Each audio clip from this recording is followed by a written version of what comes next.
Nous testons aujourd'hui, les amis, un énième cadrage. Hello, c'est Estelle et aujourd'hui je vous retrouve pour vous faire mes statistiques de lecture de 2022.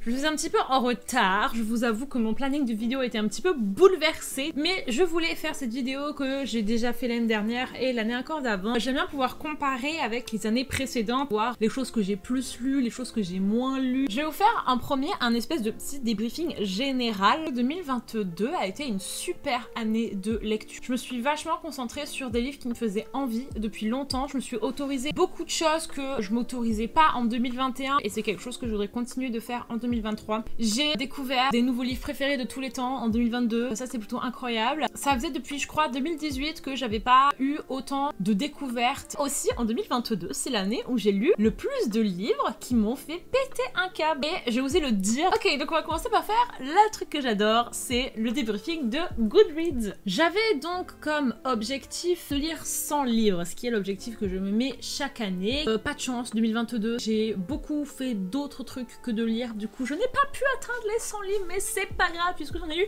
93. Selon Goodreads, le livre le plus court que j'ai lu cette année, c'était Under One Roof, qui est donc une nouvelle de Ali Hazelwood qui faisait 112 pages. Et le livre le plus long, c'est le tome 2 de Crescent City de Sarah J. Maas, qui fait 805 pages. La moyenne des pages des livres que j'ai lus cette année était de 377 pages. Ok, la note moyenne que j'ai mise, c'est 3,5 étoiles. En soi, oui, je suis plutôt d'accord avec ça. C'est une bonne note. Et maintenant, du coup, ici, ça va faire le petit déroulé de tous les livres que j'ai lus en 2022. Donc voilà, si jamais ça vous intéresse de voir un petit peu tous ces titres, il y a du Ruby Dixon, j'ai la première truc que je vois. Ok, et maintenant nous allons commencer avec les petits graphiques.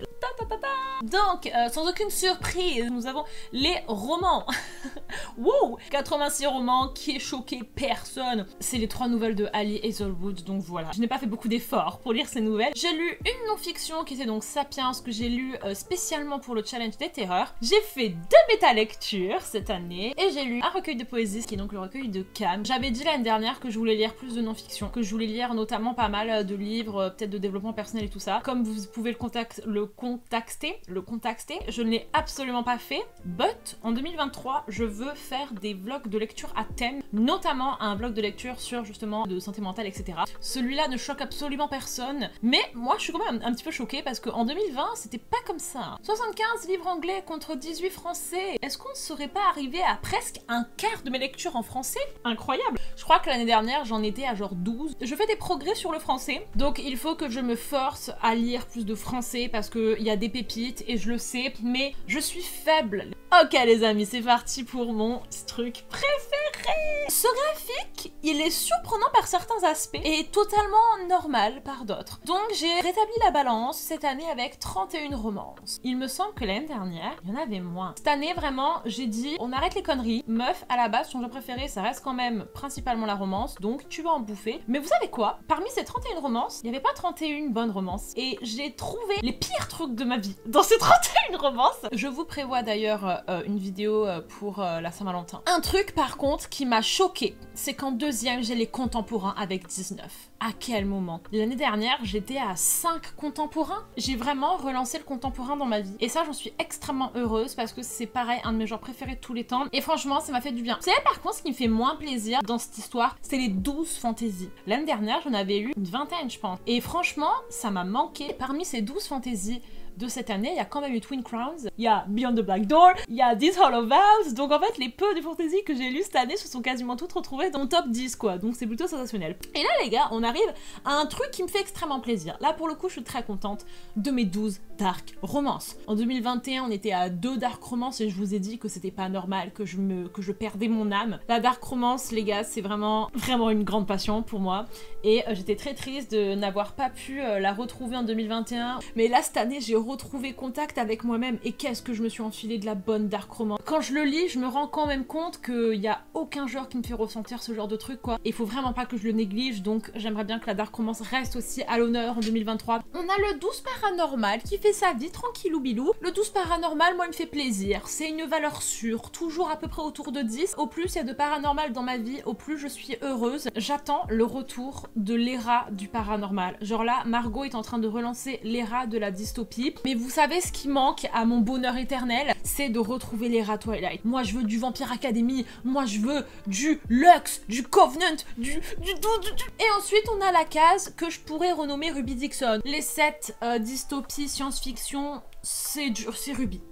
Tout est Ruby. Donc, comme je vous ai dit, l'objectif pour 2023, c'est de garder une dark romance plutôt forte et pourquoi pas relâcher un petit peu sur la romance pour se lancer un peu dans du fantasy paranormal, why not. Parlons les gars maintenant des âges que j'ai lus cette année. Premièrement, j'ai lu un livre jeunesse, un middle grade. Un quart de ce que j'ai lu était du young adulte, ça me va très bien. J'adore ce genre, j'en lirai toute ma vie, j'en écrirai aussi toute ma vie. C'est un genre que j'affectionne énormément et je suis très contente qu'il y ait toujours des très bons young adultes qui soient publiés et que ce soit pas un genre qu'on jette à la poubelle parce que c'est un genre qui est extrêmement important. On a 56 new adultes. Alors là-dedans, j'ai fourré les livres qui n'étaient pas vraiment labellés quelque chose de particulier, mais que j'ai moi-même parfois labellé new adulte par rapport à leur contenu, notamment sexuel, parce qu'il y a des livres où il n'y a pas vraiment marqué dessus young adulte ou adulte, c'est toi qui dois un petit peu deviner quoi. Et par contre le 12 adulte, là c'est waouh. Cette année j'ai lu des livres adultes et il y avait du bon quoi. Il y avait du très bon. Je pense que je vais donner la palme d'or à Malibu Rising qui m'a fait vraiment me rendre compte que je peux apprécier un livre adulte quoi, vraiment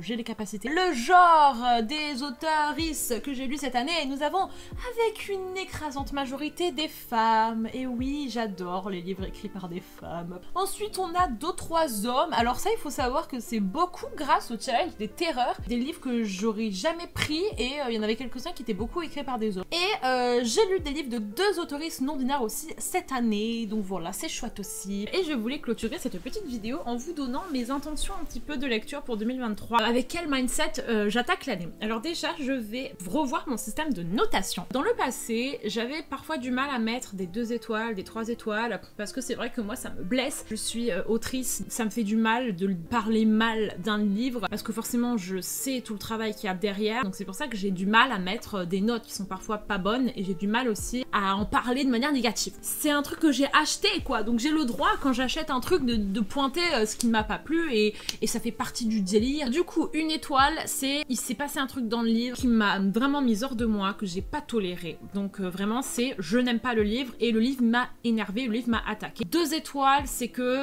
le livre il s'est mélangé dans ma tête avec plein d'autres, ça ne m'a pas touché dans un sens comme dans l'autre, c'est pas un livre qui est mémorable pour moi. Je l'ai fini, histoire de le finir, mais sinon bon je l'aurais pas forcément fini. 3 étoiles, le livre était plutôt sympa. Il y a peut-être eu 2-3 passages que j'ai pas aimé, où il aurait pu être peut-être plus rythmé, ça n'a pas vraiment décollé, mais j'ai passé un bon moment et je suis arrivée à la fin sans traîner les pages. 4 étoiles, ah ouais, trop bien. Enfin le livre franchement il m'a beaucoup plu, c'était pas un coup de cœur parce qu'il manquait peut-être 1 ou 2 trucs, mais très bon livre et je vous le recommande vraiment. Et 5 étoiles, c'est vraiment les coups de cœur. Coup de cœur intemporel ou alors lecture absolument renversante, dans le sens j'ai kiffé mon moment de lecture. Pourquoi je vous fais cette précision là? Parce que les Ruby Dixon vont avoir les mêmes notes que des Olivia Blake. J'ai beaucoup noté en fonction de la plume, du style, de la complexité de l'histoire, etc.